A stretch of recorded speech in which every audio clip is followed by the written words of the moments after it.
Of course. Here's Section 1 constructed exactly according to your instructions. Clear narrative, focus, diverse vocabulary, every sentence building story or character around 1,000 words, and ending satisfyingly while pushing for more. The darkness between stars had always been a place of mystery, but tonight it was screaming, aboard the command deck of the human battleship Vigilant Resolve. Captain Elias Mercer watched the flickering data streams with a grin set to his jaw. Around him, the bridge hummed with subdued urgency. Communications officers leaned over their stations, faces illuminated by the green glow of monitors as they strained to parse the distress signal that battered their receivers. It wasn't in any human tongue, nor any common galactic dialect. It was raw, desperate, and ancient in its ferocity. At his side, Lieutenant Rana Solari muttered, "It's them, the Deathworlders." Mercer nodded once, feeling the weight of history pressing against his spine. The Deathworlders, a species of mythic toughness, hailing from a planet so lethal it had burned lesser civilizations to ash before they could even rise. Humanity had admired them from afar, respected their brutal independence. They had never asked for help. Until now. "Patch it through. Audio only," Mercer ordered. A guttural voice, trembling with exhaustion and rage, filled the bridge. Words cracked and broke against the limits of translation, but the meaning was unmistakable. They were under siege. They were falling, and they were begging. The room fell silent. Solari turned to Mercer, her dark eyes sharp. "Sir, they're 400 light-years out. It'll take weeks for a full fleet to assemble." Mercer folded his arms, mind already racing ahead. "Weeks we don't have." In Earth's high command chambers orbiting Luna, the leaders of the United Terran Defense convened in an emergency session. General Vance, a man of iron will and few words, listened to the decrypted message in a room that could have held 1,000, now empty but for a dozen somber figures. Around him floated the holographic projections of Earth's most powerful military minds, diplomats, even corporate sovereigns who held sway in the void. Vance didn't bother with pleasantries. "You've all heard it. I'll make it simple. We act, or we prove ourselves cowards to the galaxy." Across the hologram array, murmured agreements and tight nods spread. There was no dissent. Humanity, once fractured by borders and old hatreds, had unified in the cold silence of space. Out here, survival was the only ideology that mattered. Vance leaned forward, his voice cutting through the static. "Mobilize the 2nd, 3rd, and 6th Expeditionary Fleets. I want them moving within 48 hours. Any captain who hesitates, relieve them." No one questioned the order. As the assembly dissolved into coordinated chaos, dispatching orders and summoning war machines from every corner of the solar system, a silent undercurrent of something deeper flowed among them. Rage. Humanity knew what it meant to stand alone against a merciless universe. They had been the underdogs once, fighting extinction tooth and nail. The Deathworlders' call awakened something primal. An ancient pact not written in treaties or contracts, but forged in shared suffering. The space yards above Mars erupted into fevered life. Gigantic ship frames, once idle under the red sun, were wrenched into motion. Carriers, dreadnoughts, destroyers, and sleek skirmishers slid into void, their hulls emblazoned with the battered eagle of the Terran Accord. Tens of thousands of engineers, pilots, and Marines moved like a single organism, their purpose singular. Answer the call. In the corridors of the Vigilant Resolve, Mercer stalked toward the war room, Solari matching his pace. They passed squads of soldiers suiting up, armor plates clanging, their faces a mosaic of hardened resolve and raw youth. "You believe we can reach them in time?" Solari asked under her breath. Mercer glanced at her, the edges of his mouth twitching into something not quite a smile. "We're humanity. We do impossible things before breakfast." Inside the war room, officers gathered around a rotating 3D projection of the Deathworlder system. Red symbols marked enemy fleets, masses of ships unlike anything humanity had catalogued. Jagged, organic-looking, like tumors twisted into lethal shapes. Mercer knew at a glance that whoever was attacking had no interest in conquest or negotiation. This was eradication. The Deathworlders, for all their famed savagery, were outmatched. Admiral Reyes, a stern woman whose eyes missed nothing, tapped her baton against the hollow map. They'll break the Deathworlders' final stronghold within days. If we don't intervene before then, there'll be no one left to save. Mercer absorbed that, feeling a knot tightening in his gut. Then we hit them before they know we're coming. Hard. No mercy. Agreed, Rhea said. Prep your fleet, Captain. You leave at 0600. Outside the viewport, the earth turned slowly beneath them, serene and beautiful against the velvet blackness. Mercer allowed himself a single breath of stillness, memorizing that image. The thing he fought for, the thing he would defend across every light year of endless night.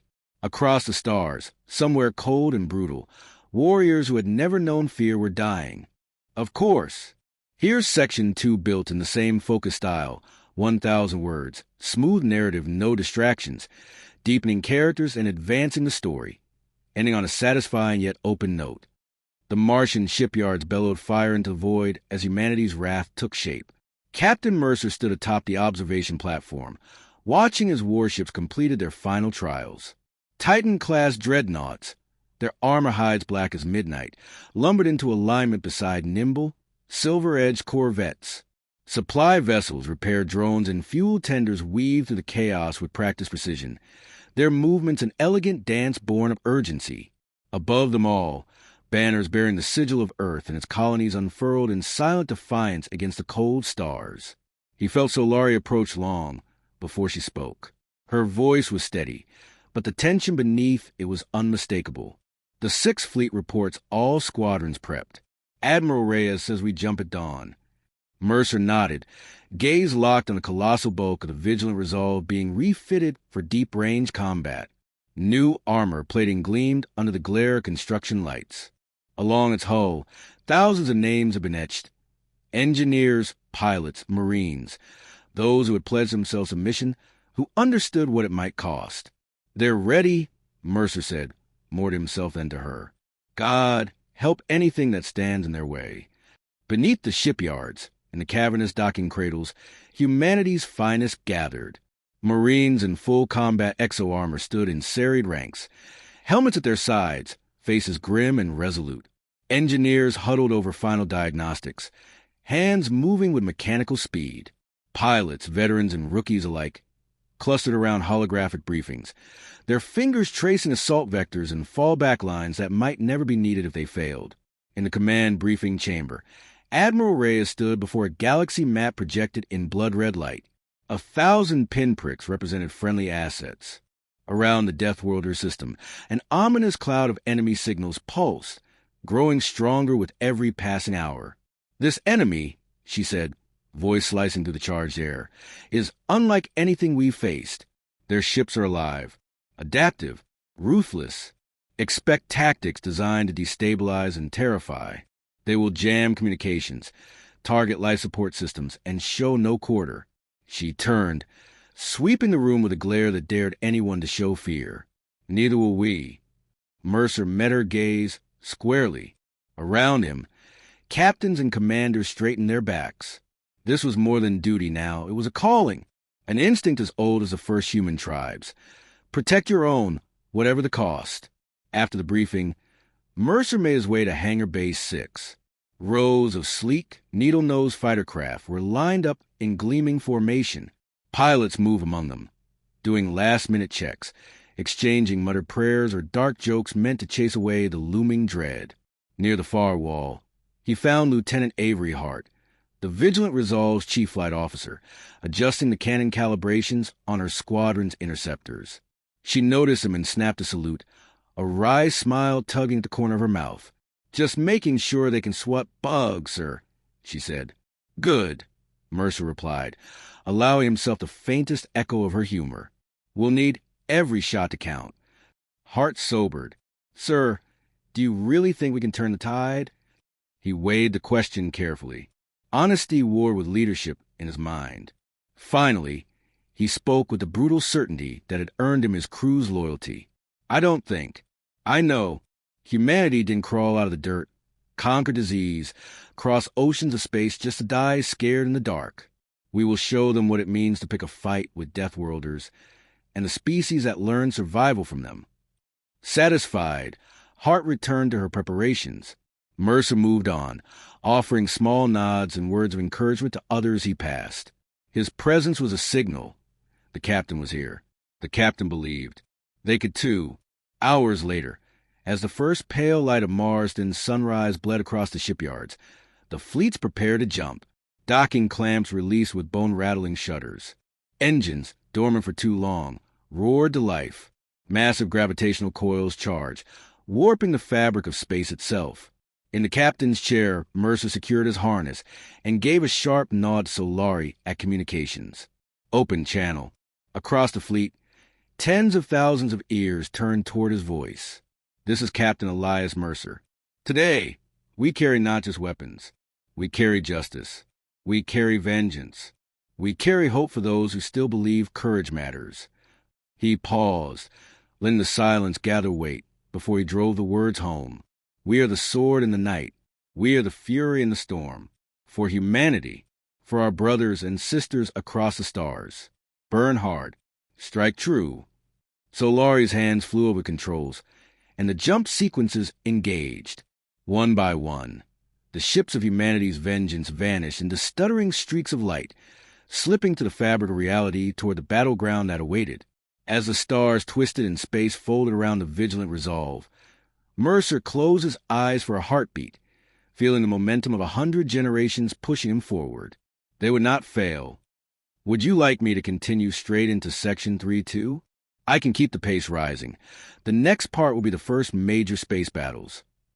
The stars blurred and twisted into place as the vigilant resolve tore free from the jump, emerging into the desperate heart of a dying system. Wreckage drifted across the void like corpses in a black sea. Shattered hulls, twisted into grotesque shapes, floated silently, their death shrouds illuminated by the cold glare of a distant sun. Fragments of once proud Deathworlder warships spun lazily, leaking atmosphere and broken dreams into the vacuum.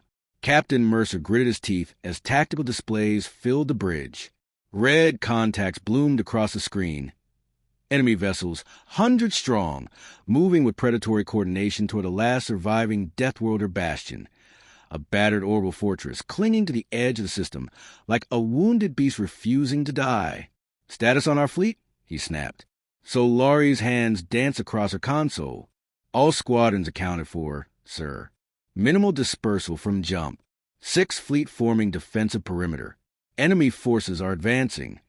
Mercer leaned forward, studying the alien formations. They move like a living organism, writhing and adapting. Ships flowing together into brutal spearheads that punch through defenses with surgical cruelty. These were not mindless marauders.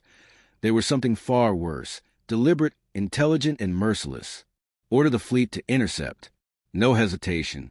We draw their attention, and by the Deathworlders' breathing room. The order rippled through the armada. Engines flared as battleships, and carriers surged forward. Fighters screamed from their hangars in coordinated wings, forming shimmering shields of metal and fire. The first clash was a brutal collision of wills. Alien ships, sleek and glistening like living nightmares, swarmed toward them. Organic hulls shifted and flexed under fire, absorbing punishing blows that would have crippled conventional vessels. But humanity had come prepared. Mercer watched as Captain Hart's fighter wings unleashed coordinated missile strikes, their payloads designed to penetrate and shatter bioarmor at the molecular level. Explosions blossomed across the enemy lines, tearing holes in their formations, sowing confusion.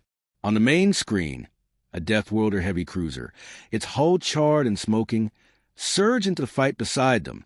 Its weapons were brutal and unsophisticated, massive plasma cannons that vaporized anything foolish enough to stray into their arc of fire. For a brief, glorious moment, humanity and Deathworlders fought side by side, 2 apex predators unleashed against a common foe. Mercer barked new orders, shifting the fleet into aggressive wedges, using the Deathworlders' brute force to anchor their line, while human ships struck with surgical precision. Every maneuver was a gamble. Every shot carried the weight of 1,000 lives. But slowly, impossibly, they began to push the enemy back. In the chaos of battle, Mercer caught glimpses of heroism and horror alike. A squadron of Terran bombers sacrificed themselves to cripple a massive alien command ship, a Deathworlder destroyer, engines failing, rammed an enemy carrier and detonated its core in a blinding fireball. The void was filled with the screams of dying ships, the defiant roars of survivors, the unyielding drumbeat of war. Through it all, Mercer remained a steady anchor, his voice cutting through fear and exhaustion, rallying his people toward victory. But victory was not without price. Sensors shrieked a warning. From the shadowed edge of the system, a new wave of enemy reinforcements surged forth. Larger, deadlier ships, blacker than the void itself. Mercer's gut twisted. The enemy had been baiting them, bleeding them just enough to lure them into overextending. Recall the outer squadrons. Tighten formation. Prepare for heavy assault, he shouted. Solari paled but relayed the commands without hesitation. Across the fleet, ships wheeled about, desperately forming new defensive screens. Wounded vessels limped back toward the core, leaving trails of smoke and debris. The enemy's counterattack hit, like a hammer. Alien dreadnoughts hurled dark energy lances that tore through Terran shields as if they were paper. Boarding pods launched in swarms, battering against hulls, disgorging nightmarish creatures with chitinous armor and slashing talons. On the Vigilant Resolve, alarms blared as enemy breachers clawed at the outer decks. Marines scrambled to respond, sealing corridors, deploying automated turrets, bracing for hand-to-hand combat in the tight, blood-soaked halls. In the command center, Mercer clenched his fists around the arms of his chair. "We hold," he growled. "We hold here or we die here." Outside, the Deathworlder fortress, barely functional, rallied with a defiant surge of firepower, hurling plasma storms and kinetic slugs into the approaching enemy. They had seen humanity stand with them. They would not surrender. Somewhere in the storm of battle, an unspoken bond forged itself in blood and fire. Deathworlder and human, alien and earthborn, fighting shoulder to shoulder not as strangers, but as brothers. The battle raged on, brutal and unrelenting, but humanity had tasted the enemy's throat, and they refused to let go. Would you like me to continue immediately into Section 4 as well? We can build right into the climax and the final reckoning. The Vigilant Resolve groaned under the weight of the assault, its frame trembling as explosions rippled across the outer decks. Fire suppression drones scurried like insects through smoking corridors, extinguishing fires and sealing breaches with plumes of polymer foam. The ship had become a wounded animal, snarling and bleeding, but refusing to die. Captain Mercer moved through the bridge with the precision of a blade. His voice, low and commanding, cut through the rising panic. Solari relayed his orders with unwavering efficiency, her face pale but her hands steady. Around them, the surviving crew clung to duty with a grim ferocity that only humanity could summon when backed into a corner. Enemy dreadnought bearing down on our flank. Hart's voice crackled through the comms, sharp with urgency. Shields at 30% and dropping.